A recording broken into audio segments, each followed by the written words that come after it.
এই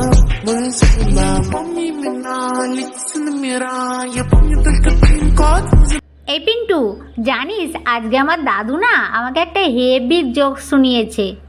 আমাকেও বল না রে বাবলু, আমার জোক শুনতে হেভি লাগে। একটা ছেলে গাছের ওপর উঠছে, গাছের ওপর একটা বাঁদর ছিল। তো ছেলেটাকে গাছে উঠতে দেখে বাঁদরটা বলছে, তুই কেন গাছের ওপর আসছিস? তখন ছেলেটা বলছে, আমি গাছে উঠেছি আপেল খাবো বলে। বাঁদরটা বলছে, এটা তো আম গাছ। তখন ছেলেটা বলছে, জানি, আমি আপেল আমার সঙ্গে করে নিয়ে এসেছি খাবো বলে। দারুণ দারুণ হেভি হেভি জোক। এটা তো সামান্য জোকস রে, চিন্টুর কাছে আরো হেভি হেভি জোকস আছে। কাল আমি ওর বাড়িতে গিয়ে ওকে ডেকে আনবো, তারপর আমরা তিনজন মিলে পার্কে বসে জোক শুনবো আর মজা করব। আন্টি, চিন্টু কি বাড়িতে আছে? হ্যাঁ আছে তো, কিন্তু ও এখন ম্যাগি খাচ্ছে। আরে স্যাটাস, ম্যাগি খাচ্ছে? আমিও একটু পেলে খুব ভালোই হতো, কিন্তু দেবে কি কি জানি। এই বাবলু, কি মনে মনে বিড়বিড় করছিস রে? কি হলো তোর? তোর খিদে পায়নি?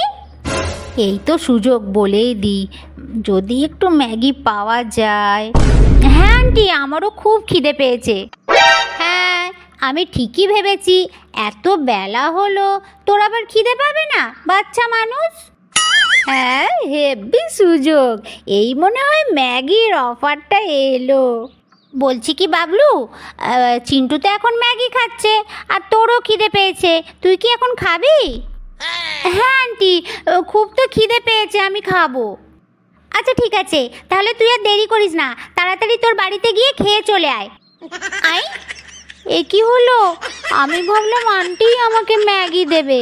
ধুর তেরিকা, ভাল লাগে না, কিপটে কোথাকারে। কি হলো রে, তুই একা কেন? চিন্টু কোথায়?